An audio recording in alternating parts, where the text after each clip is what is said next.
भगवान श्याम सुंदर जब 5 बरस के हुए ना, तो उन्होंने पहली बार गौचारण किया।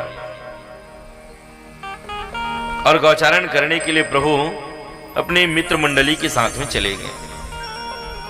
तनसुखा, मनसुखा, श्रीदामा, मधुमंगल, बिल्भमंगल, बहुत सारे उनकी टीम हुई।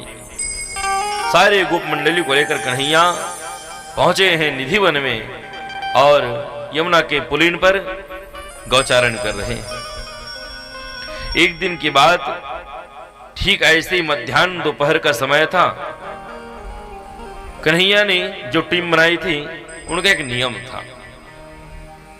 मध्याह्न होते ही सब के सब अपने अपने घर से लाए पकवान को मिल बांट के खाते थे।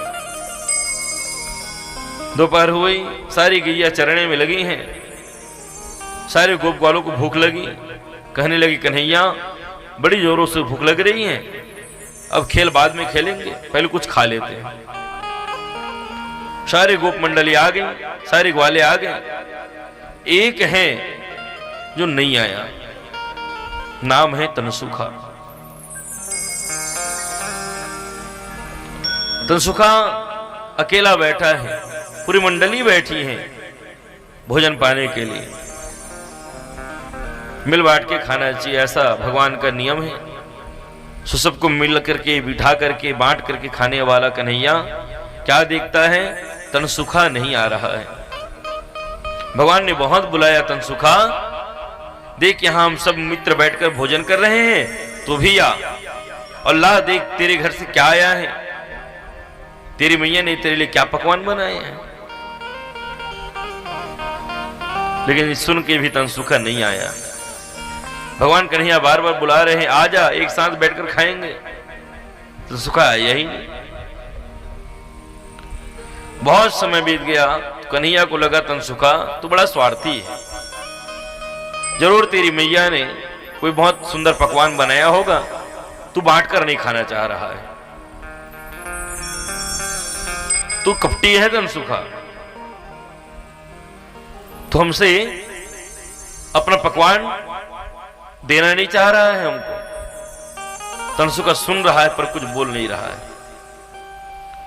कन्हैया बोले, मैं इतना बोल रहा हूं, इतना सुना रहा हूं इसको, इतना डांट फटकार रहा हूं, फिर भी ये मुड़कर जवाब क्यों नहीं देता। कन्हैया बीच से उठे और जहां तनसुखा चुप बैठा था वहां पहुंच गए। जाकर देखे तो क्या देखते हैं कि तनसुखा कोई मीठी पकवान नहीं खा रहा था, कोई सुंदर सुंदर व्यंजन भोजन नहीं पा रहा था, बल्कि तनसुखा एक छोटी सी रोटी के टुकड़ा को लिए बैठा था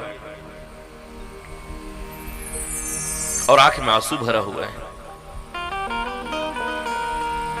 कन्हैया गए, जाकर के देखा कि तनसुखा तेरी आंख में आंसू है और तू ये क्या खा रहा है। तनसुखा ने पहले छिपाया, कन्हैया ने छीन लिया, देखता है तो रोटी का टुकड़ा पड़ा है। कन्हैया कहने लगा, तनसुखा मैंने तुझे कितना बुरा भला कहा, अकेला खा रहा है, मैया ने दिया होगा कोई मीठी पकवान और तूने बताया भी नहीं कि तू सूखी रोटी खा रहा है। सब मिल बांट के खा रहे हैं पर तू मिल बांट के नहीं खा रहा। मैंने कितनी बार तुमको आवाज दिया, पुकारा तुझे, तू आया नहीं। ये सूखी रोटी क्यों खा रहा है, तेरी मैया ने इसी को दिया है। क्या तेरी मैया के लिए तेरे लिए कुछ पकवान नहीं बनाया? क्या तेरे घर में दूध दही नहीं है? तनसुखा ने कहा, कन्हैया बड़ी लंबी कहानी है, छोड़ो, जाओ तुम भोजन करो। लेकिन कन्हैया ने कह दिया, नहीं, मैं ऐसे एक को छोड़ करके स्वयं भोजन पाऊं ऐसा मेरा स्वभाव नहीं है। पहले सब पाले फिर मैं पा लेता हूं। बता तनसुखा कहानी क्या है। तनसुखा ने बताया कि मथुरा के राजा कंस हर वर्ष हम ब्रजवासियों से कर वसूलते हैं। हर साल कर के रूप में कोई न कोई धन एकत्र करवा लेता है और सारे धन को वह राजा कंस ले जाता है। किंतु मेरे बाबा बहुत गरीब हैं, जब कर वसूलने आते हैं, मेरे बाबा के पास कुछ रहता नहीं, मांगते हैं दे नहीं पाता, तो हमारे घर में जो संपत्ति रहती है उसे ले जाते हैं राजा कंस के सैनिक। हमारे पास संपत्ति के रूप में सिवाय गाय के और कुछ भी नहीं बचा है। और तुम कहते हो ना कन्हैया कि दूध दही घी होती कि नहीं? होती है, पर हम नहीं खा पाते। जैसे ही सुना कन्हैया ने, क्यों होते तो खाते क्यों नहीं? उसमें हमारा अधिकार नहीं है। मतलब जिस समय कंस कर वसूलता था, यदि किसी के पास में धन नहीं होता था तो उनके घर में जो चीज है जिनसे उनकी आजीविका चलती है उनका भी हिस्सा मांग लेता था। तो कंस ने पहले तो मृत्युदंड सुना दिया मेरे बाबा को, बहुत याचना करी तो तड़ीपार सुना दिया, लेकिन बहुत याचना करी तब एक नियम बना दिया, आज से सारे ब्रजवासी अपने घर के दूध दही घी मेरे राजकोष में जमा करेंगे।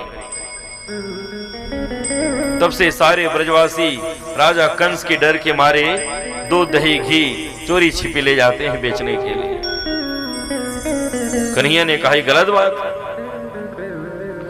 गाय हमारी, चराए हम, मेहनत करे हम, पाले हम, गैया दूहे हम, और खाए वो कंस। कन्हैया ने एक योजना बनाई, गौ प्रचार योजना, गौ सेवा आयोग। आज जो वर्तमान में चल रही है ना, ये गौ सेवा आयोग, ये आज के नहीं है, कन्हैया ने वर्षों पहले भी कर दिया था। गौ माता की रक्षा के लिए और गौ माता के दुग्ध के लिए भगवान ने पहले भी यत्न बहुत किए हैं।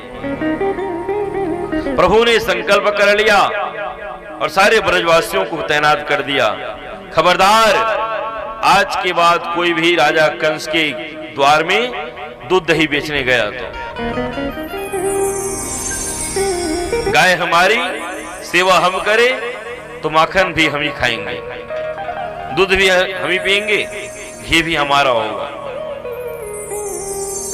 कन्हैया की बात को बहुत सारे ब्रजवासी मान गए, लेकिन कुछ ब्रजवासी ऐसे थे जो इनकी बात नहीं माने और चोरी छिपे मटकियों को भर भर करके माखन, भर भर करके दूध, भर भर करके दधी, भर भर करके घी ले चले राजा कंस के दरबार में।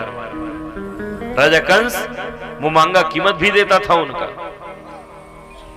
दूध दही को बेचने का पैसा भी मिलता था, मुद्रा मिलती थी, स्वर्ण मिलता था। तो सोने के लालच में आकर के कई ब्रजवासी राजा कंस को चोरी छिपे दूध दही बेचता था।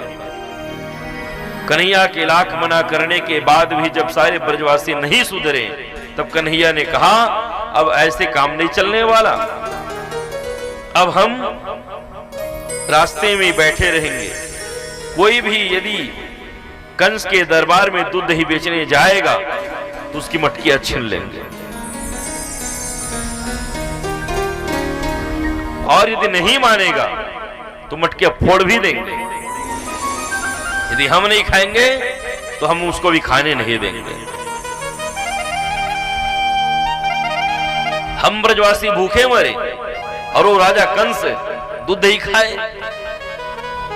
मेहनत हम करते हैं तो जो करेगा सेवा वही पाएगा मेवा। मित्र मंडली को एकत्र किया है और कोई भी चोरी छिप जाता पहले तो उसे रोकता और ना मानने पर फिर कन्हैया उनकी मटकियां चुरा लेता, और इतने पर भी ना माने तबंध में कन्हैया सिर्फ एक ही रास्ता अपनाता,